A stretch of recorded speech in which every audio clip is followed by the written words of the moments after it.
So the only two things I can think of, one, the only thing I mentioned and I told you is my computer crashed at one point during this, but luckily Hmm. I have a very fast computer and was able to get right back in. So that's the only thing I think I need to mention. This one was just Sure. very close. It was 99% back to back to back to back to back for each Mm-hmm. round. So Okay. What do you feel like you did really well in that game, though, in specific as uh Tracer? I feel like I was good at going up and cleaning up whatever the Mm-hmm. tanks started. And this was me playing with a couple people that I normally play with as well. Mm-hmm. So I wanted to get something that you can see, what it would normally be like. So Olivia and Clorox, which I actually think you're going to be working with them as well soon. Those are two people Sure. that I normally play with. Maybe let's just start with a basic question, kind of fundamental question. What is your job as DPS? What do you Uh, think? usually, I think the main job of a DPS would be to take down healers and Yeah, any sure. and to also peel for support and tank if needed, if they call for it. Yeah, if we Or need to, sure. Mhm. Yeah, exactly. So they're just kind of a lot of things you can do is DPS mainly what you're looking to do, what you're really good at because you have big damage output. You can look to first of all get picks, maybe try to get kills in the fight. Like picks and kills, those are a little bit different things. Like if we get picks, then that means we get a kill before the real fight starts. If we get a kill, that means we are like when we are really in 6v6 fight, we are yeah, that's just a kill.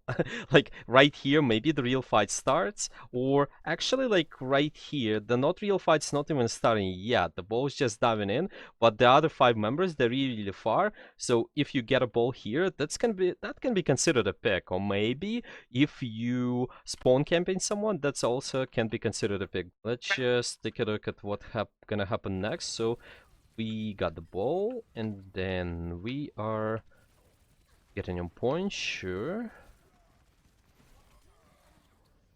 Mm-hmm.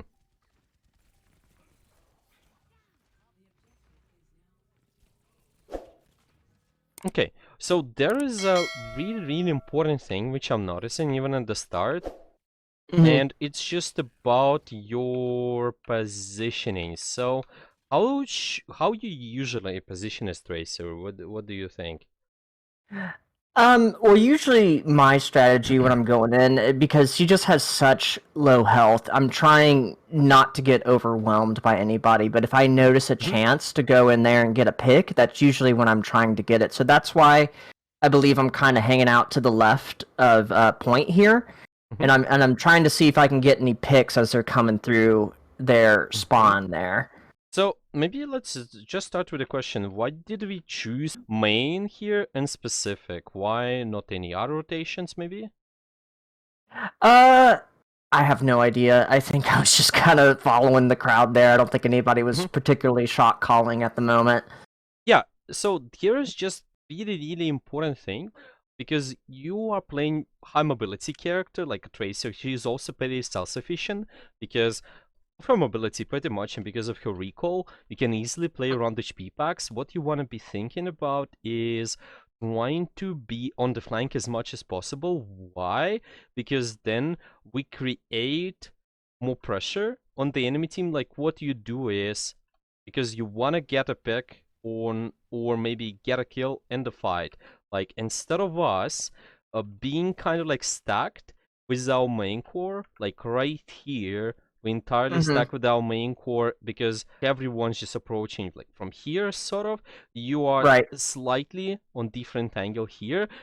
This is good, but this is not flanking exactly. Flanking is just you not being in your team's line of sight even. So maybe let's say we're Okay. trying to do something in a fight. If you do this, maybe flying this way, like right here, your team cannot see you. This is really good. Why it's good? If we're flanking, if we're trying to get behind, like with the flanking, Hmm. the main idea for you is to get behind an enemy and time your engagement well. Like why it's good? Because we separating the enemy's attention right here the Right. enemy's attention is on the main, but let's say we somehow get behind and make this guy to turn around at you like this way, or maybe we can also be additionally flanking. This is something to just think about. If we start up here, we have a lot of options of what we can do as well. Maybe let's say you get a pick on the soldier, maybe you can go after Zenyatta.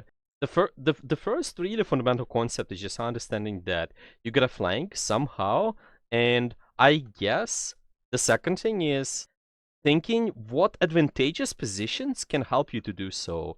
Because maybe if we're up here, we could still kill the ball, and we could also potentially, because we have it, this high ground right here, we could also potentially do something like maybe this way or maybe this way. So yeah, that's just something to think about. Okay. Okay. Do you have any questions about this maybe? No, you're explaining it very well.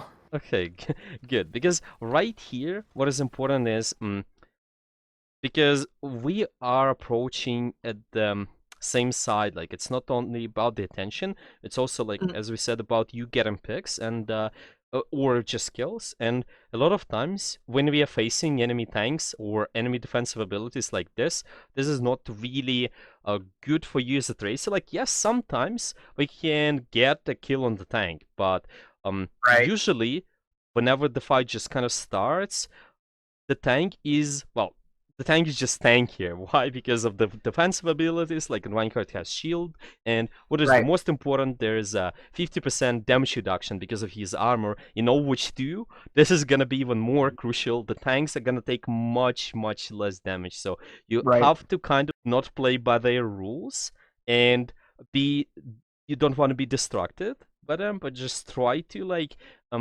do something instead towards their backline, like you said, maybe supports, maybe trying to get a kill on someone else. Really soon we're trying to get on this position. This is much better. What do you think is might be problematic about what we do here though? I'm not engaging enough. I keep tucking back into point real fast.